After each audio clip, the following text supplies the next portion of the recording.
Our next honoree is one of those people who truly needs no introductions, largely because most of you know him already.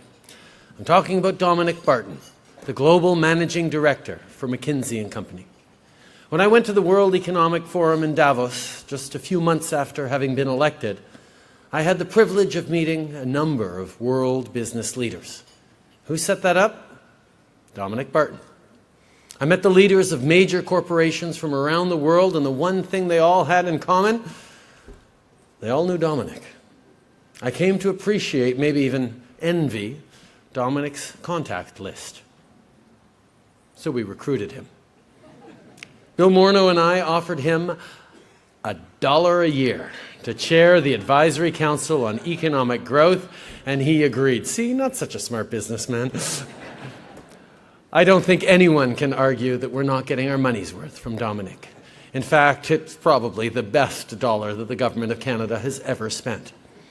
Au cours des années, Dominic a toujours été un conseiller expérimenté et qui a su faire preuve de courage. Au sein du Conseil, il a encouragé notre gouvernement à faire preuve d'audace, notamment dans le dossier du commerce. Il nous pousse à travailler pour améliorer l'accord de libre-échange nord-américain tout en resserrant en même temps nos liens avec l'Asie. Et il le fait parce qu'il tient à la réussite du Canada. Il veut, comme nous tous, que le Canada occupe une place de choix dans le monde, qu'il puisse offrir les meilleures opportunités à ses citoyens et qu'il soit en mesure de traverser les secousses parfois fortes qui accompagnent la mondialisation. This goes to Dominic's love for this country, a country he didn't even set foot in until he was 7 years old. Born in Uganda to Canadian parents, Dominic's father, John, was a missionary. His mother, Barbara, was a nurse. They went to Uganda to help start up a theology college. Dominic spent his early life living on the edge of the jungle.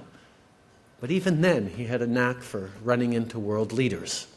As the story goes, he loved Land Rovers, so one day he decided to hide in one, only to be discovered by one of the passengers, the then soldier and future dictator, Idi Amin. Dominic's famous charm once again won the day. Amin drove Dominic back to his home and handed it over to his father, telling his dad, "You should watch where your son is playing." Where Dominic is playing now is here and around the globe. Dominic is a proud Canadian who has gone abroad to improve the world. And at the same time, he has been one of our best unofficial ambassadors, improving the reputation of Canadians wherever he goes. In Oxford, as a Rhodes Scholar. In Seoul, South Korea, where he helped restructure the banking system. In Shanghai, where he was McKinsey's chairman in Asia. Dominic is modest, accessible, curious about people in the world, and for all he has accomplished, ridiculously humble. He's also a Habs fan, which means that, like me, he's smiling. 2-1 Montreal so far tonight. Ladies and gentlemen, please welcome Dominic Barton.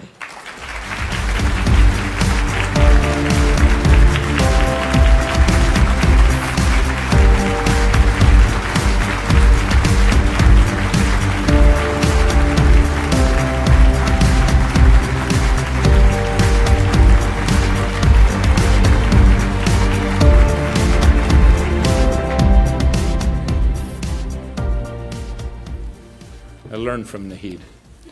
One thing I might say, I have to, because Naheed, I loved your speech, but I just want to say that I had the chance to work with Naheed at McKinsey. It was his last project that he did. And the project was to improve the shoe sales in southwestern Ontario. We work on the big issues in McKinsey. At which point Naheed said, "I've had enough of this nonsense and I'm leaving," and have gone on to wonderful things.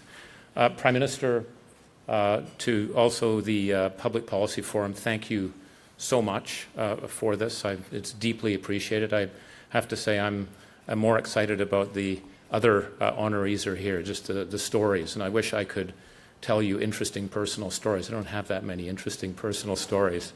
I'd like to show you some slides, which is what I normally like to do in these things. So I am, in fact. I got 30 of them. I'm joking. But what I wanted to do basically was just say, as a very proud Canadian, who I think really discovered and deepened my love for the country by being away, what a privilege and incredible honor it has been to come back and play a small role as we think about where the country's moving forward. And sometimes I think you have to go away to see what an incredible place this is. And I've benefited hugely from my job by being a Canadian around the world, because it's almost a smile. Because the first initial reaction is you're an American, and I have no disrespect for our American colleagues, but the smile on people's faces when you say you're from Canada, it's warm. And that's our history. It's our values, and it's everywhere. I've seen it everywhere. I've seen it in Uzbekistan.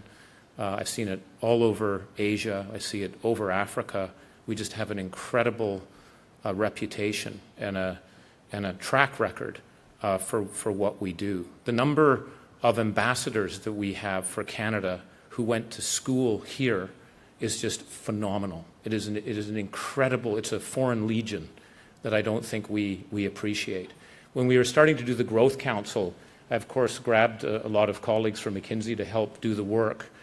I got about 15 messages from people in Indonesia and the Middle East saying, how come we're not allowed to be involved? And I said, what are you talking about? They said, well, we're Canadian. We went to school at McGill. We went to school in Canada, and we'd like to play a role. So it's palpable, and I think that's something that I think we need to appreciate.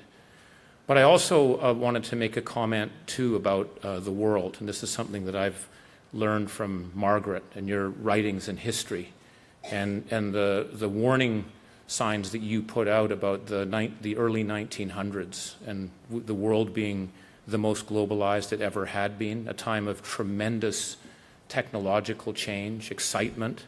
Business was moving into all sorts of different ways. The advances in medicine were phenomenal, and then we ended up moving into war. And that story of how we've done it is something that I think we need to look at. And we're clearly in very volatile times. I have to tell you, I was actually in Uganda last week with my partner Geraldine, trying to show her the old home that I grew up in.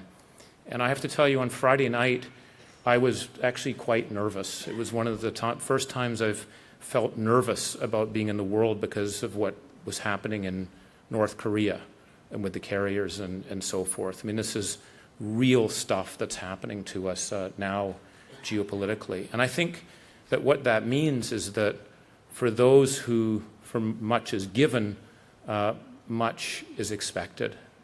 And we can't sit back and assume someone is going to fix the box that we're operating in, that we're going to fix how trade is actually going to work, and we're not going to deal with the people that get dislocated, or we're not going to deal with the incredible technological change, which is going to be a huge benefit for many, but also a huge cost for others. And if we don't take control and try and deal with that as leaders, shame on us. And I think we know where the story goes.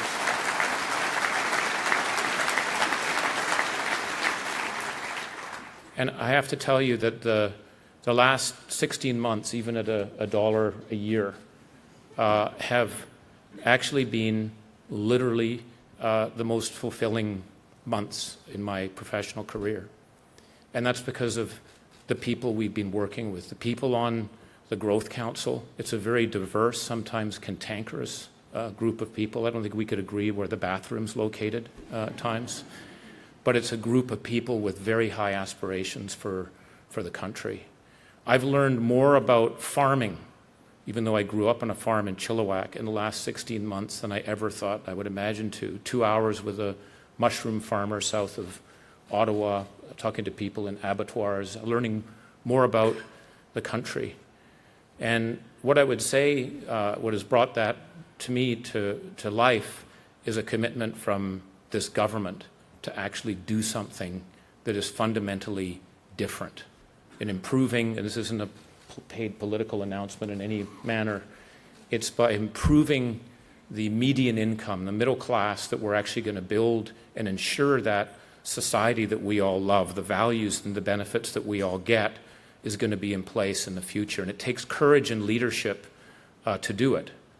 And so to be able to be just a small part of that process where we can actually put forth bold ideas that are going to try and have a significant difference to where things move, have the debate, and then hopefully implement them into the system, I think there's nothing more exciting or a higher calling than to work on that. So again, it's been an extraordinary privilege. I'm very proud to be Canadian and grateful, and I look forward to doing much more over the coming years. Thank you very much.